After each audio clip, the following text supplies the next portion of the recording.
আমরা এমন একজন নবী পেয়েছি যে নবী পাওয়ার কারণে আল্লাহ পাক রব্বুল আলামিন এই নবীর উম্মতের এমন মর্যাদা দান করছেন যা আপনাদেরকে আমি শেষ করতে পারবো না। রাসূলের উম্মত হওয়ার কারণে কেমন মর্যাদা আল্লাহ তাআলা আমাদেরকে দান করেছেন, সুবহানাল্লাহ বলেন।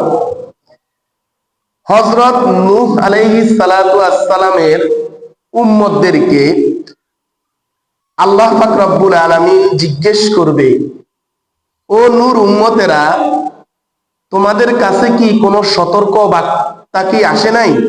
তোমাদের কাছে কি কোনো সতর্ককারী কি আসে নাই? তখন তারা অস্বীকার করবেন। তারা বলবেন যে আল্লাহ, আমাদের কাছে কোনো সতর্ককারী আসে নাই। তারা মিথ্যা বলবে। কি বলবেন? আল্লাহর সামনে মিথ্যা বলবেন। তখন হযরত নূহ আলাইহিস সালাতু ওয়াস সালামের উম্মতদেরকে যখন আল্লাহ তাআলা জিজ্ঞেস করার পর তারা মিথ্যা কথা বলবেন, আল্লাহ পাক রব্বুল আলামিন নূহ আলাইহিস সালাতু ওয়াস সালামকে বলবেন, ও নূহ, তোমাকে তো আমি জমিনে আমার কালিমার দাওয়াত দেওয়ার জন্য, ঈমানি দাওয়াত দেওয়ার জন্য পাঠিয়েছি, তুমি মানুষের কাছে যাও না কেন? যাওনি কেন?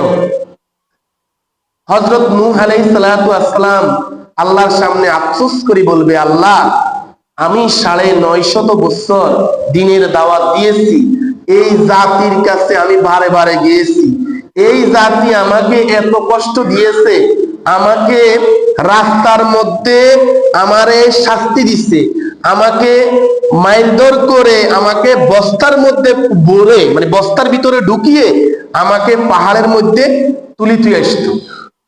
আমার সেই জাতি, আমি তাদেরকে সতর্ক করেছি, একদিন তোমরা এই পৃথিবী ছেড়ে চলে যাবে, পরকাল আছে, হাসরের ময়দান আছে, তখন তোমাদের বিচার হবে, তোমরা আল্লাহর দ্বীনের পথে আসো। এরা আমার দাওয়াত গ্রহণ করে নাই। তখন আল্লাহ পাক রব্বুল আলামিন বলবেন, নূহ বলবেন, আমি সতর্ক করেছি, আমি তাদের কাছে দ্বীনের দাওয়াত পৌঁছিয়েছি। আল্লাহ নূহ আলাইহিস সালাতু ওয়াস সালামের উম্মতেরা বলবেন, না, আমাদের কাছে কোনো সতর্ককারী আসে নাই। এক পর্যায়ে নূহ আলাইহিস সালাতু ওয়াস সালাম এবং তার উম্মতের সাথে এই ঝগড়া স্টার্ট হয়ে যাবে। এমন তো অবস্থায় নূহ আলাইহিস সালাতু ওয়াস সালাম বলবে, আমার সাক্ষী আছে। আমার কি আছে? সাক্ষী আছে। আমার সাক্ষীকে? আমার সাক্ষী হচ্ছে আখিরি জামানার নবী মুহাম্মদ সাল্লাল্লাহু আলাইহি ওয়াসাল্লামের উম্মতেরা। সুবহানাল্লাহ বলে। নূহ আলাইহিস সালাতু ওয়াস সালাম আমাদের নবী আসার কত পূর্বে আসছে, হাজার হাজার বছর আগে আসছে, কিন্তু নূহ আলাইহিস সালাতু ওয়াস সালামের দ্বীনের দাওয়াতের সাক্ষী কারা? আমরা। কারা বলেন তো? আমরা, মুহাম্মদ সাল্লাল্লাহু আলাইহি সাল্লামের উম্মতেরা। কথা বলবেন। কথা যদি না বলেন তাহলে তো আপনি মসজিদে আসে বসে থাকলেন, কোনো লাভ হইল না। সপ্তাহে একদিন আমরা পড়ালেখা করি। হযরত নূহ আলাইহিস সালাতু ওয়াস সালাম যখন বলবে, মুহাম্মদ সাল্লাল্লাহু আলাইহি ওয়াসাল্লামের উম্মতেরা আমার সাক্ষী, এমন তো অবস্থায় মুহাম্মদ সাল্লাল্লাহু আলাইহি ওয়াসাল্লামের উম্মতদেরকে ডাকা হবে। আল্লাহ পাক রব্বুল আলামিন বলবে, নূহ আলাইহিস সালাতু ওয়াস সালাম তার উম্মতদেরকে দ্বীনের দাওয়াত দিয়েছে, এটা তোমরা কি জানো? তখন উম্মতেরা বলবে, হে আল্লাহ, আমরা অবশ্যই জানি। হযরত নূহ আলাইহিস সালাতু ওয়াস সালাম তার উম্মতদেরকে দ্বীনের দাওয়াত দিয়েছে। এক পর্যায়ে নূহ আলাইহিস সালাতু ওয়াস সালামের উম্মতেরা বলবে, কি বলবে? তোমরা আমাদের কত বছর পরে এসেছো পৃথিবীতে, হাজার হাজার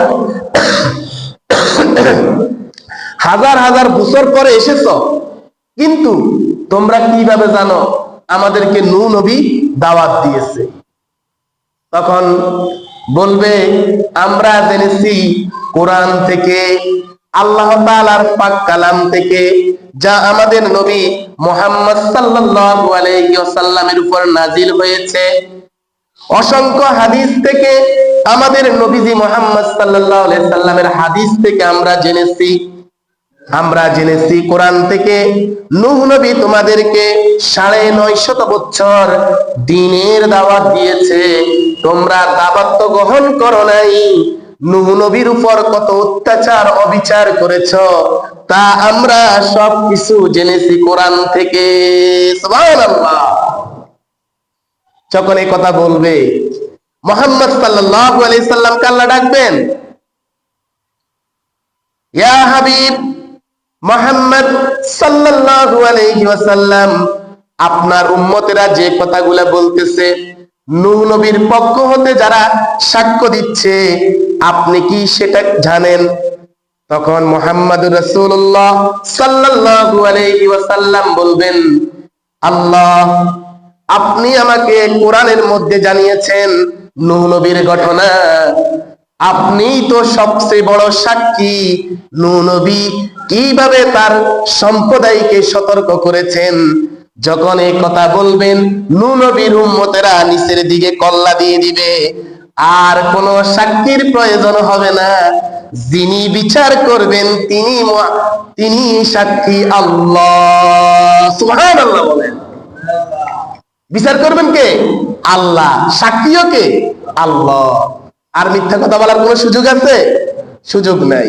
তাহলে নূহ নবী যেই মামলার ভিতরে পড়বে ওই মামলার সাক্ষী কে হবে?